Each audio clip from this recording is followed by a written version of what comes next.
নমস্কার বন্ধুরা। ঝিঙে তো আমরা নানা রকমভাবে খেয়ে থাকি। ঝিঙে পোস্ত, ঝিঙে সর্ষে, ঝিঙে আলুর ঝোল কিংবা ঝিঙে আলু দিয়ে মাছের ঝোল। কিন্তু একবার আমার মতো করে এইভাবে ঝিঙে ভাপা বানিয়ে দেখুন, গরম ভাতের সঙ্গে আর কোনো কিছুই লাগবে না। তার জন্য লাগবে ঝিঙে। এখানে আমি ঝিঙে নিয়ে নিয়েছি। আর ঝিঙেটা একটু কচি দেখে নিতে হবে। এখন যেহেতু বাজারে প্রচুর কচি ঝিঙেই পাওয়া যাচ্ছে, ঝিঙেগুলোকে আমি পরিষ্কার করে ছুলে ধুয়ে এরকম ছোট ছোট করে কেটে নিয়েছি। দেখুন এইরকম ছোট ছোট করে কেটে নিয়েছি। আর এই ঝিঙে ভাপাটা কিন্তু গরম ভাতের সঙ্গে খেতে কিন্তু অসাধারণ লাগে। আপনারা না বানিয়ে থাকলে একবার অবশ্যই আমার মতো করে ঝিঙে ভাপা বাড়িতে বানিয়ে দেখুন। কথা দিচ্ছি গরম ভাতের সঙ্গে কিন্তু আর কোনো কিছুই লাগবে না। ঝিঙে আপনারা পুরো ভিডিওটা দেখবেন, আশা করি আপনাদের ভালো লাগবে। যদি ঝিঙে ভাপার রেসিপি আপনাদের ভালো লেগে থাকে তাহলে অবশ্যই একটা লাইক করে দেবেন। আর আমার চ্যানেলে নতুন বন্ধু হয়ে থাকলে অবশ্যই চ্যানেলটা সাবস্ক্রাইবার করে আমার পাশেই থাকবেন বা পাশের বেল আইকনটি অবশ্যই বাজিয়ে দেবেন, আমি যখন কোনো নিত্য নতুন রেসিপি আপলোড করব সবার আগে পাওয়ার জন্য। তাহলে চলুন, এখানে তো ঝিঙে আমি নিয়ে নিয়েছি ঝিঙে ভাপার জন্যে। এবার আমি একটা মশলা রেডি করে নেব। তার জন্য একটা মিক্সির জার নিয়ে নেব।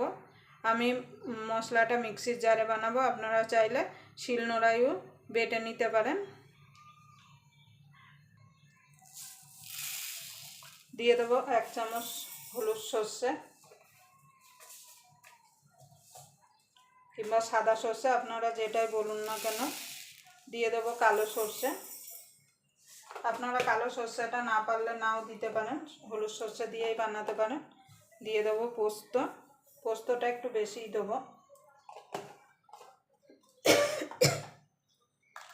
এবার এটাকে একটুখানি নুন দিয়ে আমি শুকনো আগে ঘুরিয়ে নিয়ে আসবো। আপনারা মিক্সিতে যখন সর্ষে কিংবা পোস্ত গুঁড়ো করবেন অবশ্যই শুকনো আগে একটু ঘুরিয়ে নেবেন, তাহলে কিন্তু সুন্দর একটা পোস্ত বাটা হবে, পোস্ত কিংবা সর্ষে বাটা হবে। তো চলুন আমি মিক্সিতে ঘুরিয়ে নিয়ে আসি আগে। দেখুন বন্ধুরা, আমি শুকনো গুঁড়িয়ে নিয়ে চলে এসেছি। এবার এর মধ্যে দিয়ে দেবো লঙ্কা।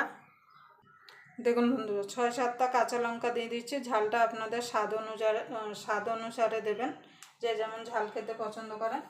এবার জল দিয়ে আমি এটাকে স্মুথ একটা পেস্ট বানিয়ে নিয়ে আসব। খুব বেশি জল দেওয়ার দরকার নেই। দেখুন বন্ধুরা, সর্ষেটা আমি মিহি করে বেটে নিয়ে চলে এসেছি। এবার ঝিঙের মধ্যে দিয়ে দেবো। এখানে জল দেওয়ার দরকার নেই, ঝিঙে থেকে কিন্তু অলরেডি জল বেরোবে।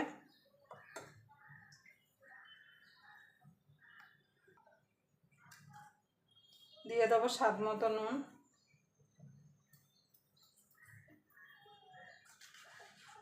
হলুদ গুঁড়ো,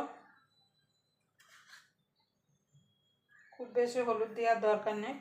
আপনারা চাইলে রঙের জন্য একটু কাশ্মীরি লঙ্কার গুঁড়ো দিতে পারেন, কিন্তু আমি দেব না।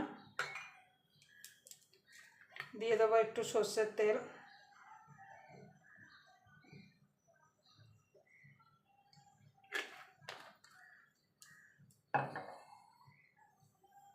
এবার এটাকে মেখে নেব।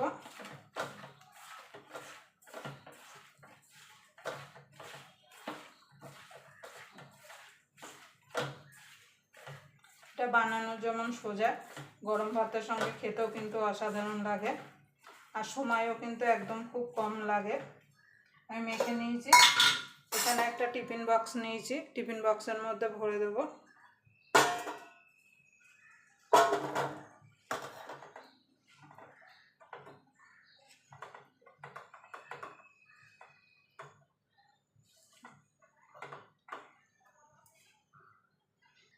দেখুন বন্ধুরা, আমি টিফিন গাড়িতে ভরে নিয়েছি। দিয়ে দেবো 4-5টা কাঁচা লঙ্কা। আমার টিফিন বক্সটা একটু ছোট, আপনাদের কাছে বড় থাকলে বড়তে দিয়ে দেবেন।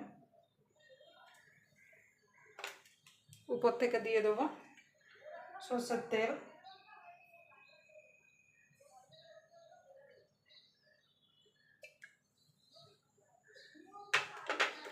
এবার এটাকে ঢাকা দিয়ে আমি 10 থেকে 15 মিনিটের জন্য ভাপিয়ে নেব।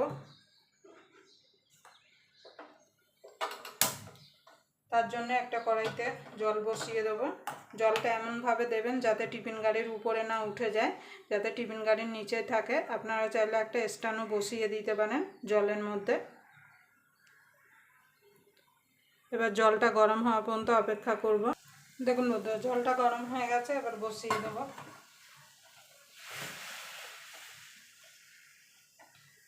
বসিয়ে দিয়ে এটাকে আমি 10 থেকে 15 মিনিট ভাপিয়ে নেবো, তাহলে কিন্তু আমাদের ঝিঙে ভাপা রেডি হয়ে যাবে। দেখুন বন্ধুরা, ঝিঙে ভাপাটা হয়ে গেছে, এবার গ্যাসটা নিভিয়ে দেবো। নিভিয়ে এইভাবে আমি রেখে দেবো মিনিট 5 মতো, মানে একটু ঠান্ডা হওয়া পর্যন্ত। ঠান্ডা হলে তারপর খুলে আপনাদের দেখাচ্ছি যে কেমন হলো ঝিঙে ভাপাটা। দেখুন বন্ধুরা, ঠান্ডা হয়ে গেছে, এবার আমি খুলে দেখাবো। দেখুন কত সুন্দর হয়েছে, দেখুন ঝিঙেটা আপনাদের তুলে একটা দেখাচ্ছি। দেখুন কত সুন্দর, দেখুন সিদ্ধ হয়ে গেছে। দেখুন দেখুন দেখুন কত সুন্দর, দেখুন সিদ্ধ হয়ে যাচ্ছে।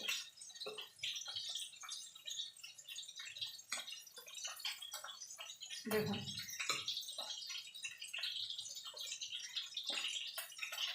দেখুন কতটা পুরো ভরে দিয়েছিলাম, পুরো কমে গেছে।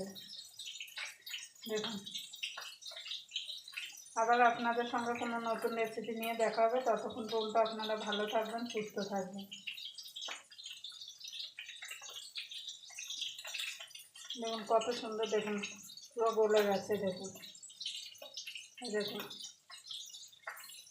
দেখুন পুরো গলে গেছে।